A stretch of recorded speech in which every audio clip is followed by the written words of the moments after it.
I am so aware that I manipulate myself and I manipulate people in behalf of a goal. And I see him absolutely always working toward the goal. He knows where he's going. And he invites the patient to go with him. And then he says he goes with the patient. And it's true that he goes with the patient, but he is indicating the way.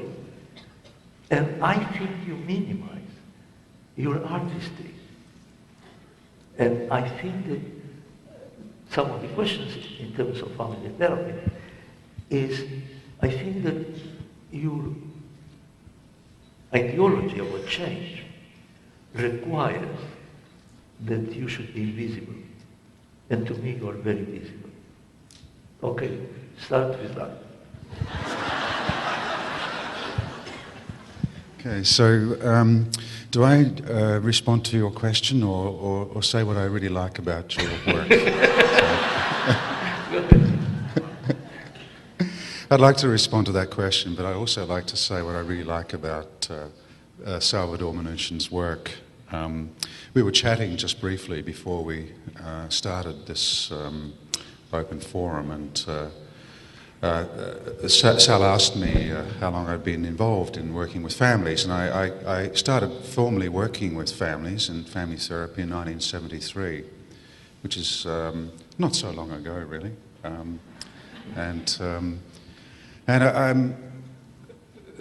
Sальвадor Minukhin's work was an inspiration to me. You know, that what was so clear about what you were writing, and because I only had access to your written work, was this sense that things were radically open for change. There was such a hopefulness in your work. Nothing was settled. It wasn't as if somehow, you know, we grow and by the time we're 5 or 6, everything's somehow fixed. It was such a challenge to that. You know, in reading your work, the sense that we're all radically open to change, and that identity is always being developed and redeveloped through interaction in conversations, and I was so drawn to that. I was also drawn to what I managed to get hold of in terms of transcripts of your work, and there was something about the way that you listened very acutely to people's store expressions, and you were able to respond to cues.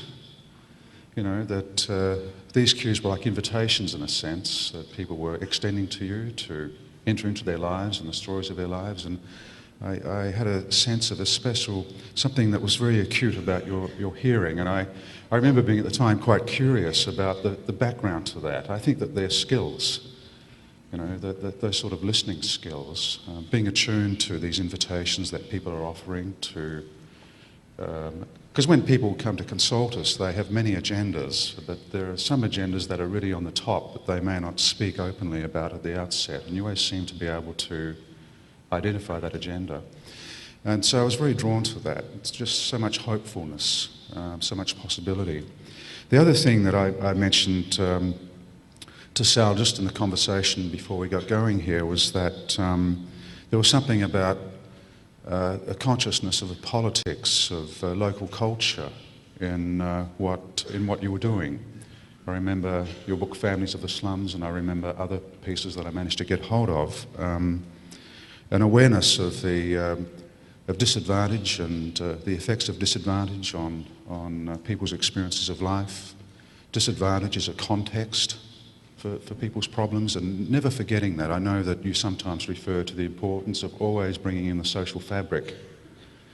And for me there was implicitly some appreciation of the power relations of class, and that was really appealing to me. I come from a working class family, a relatively poor working class family, and was entirely conscious of the power relations of class, you know, through every area of my life, you know, even through my education.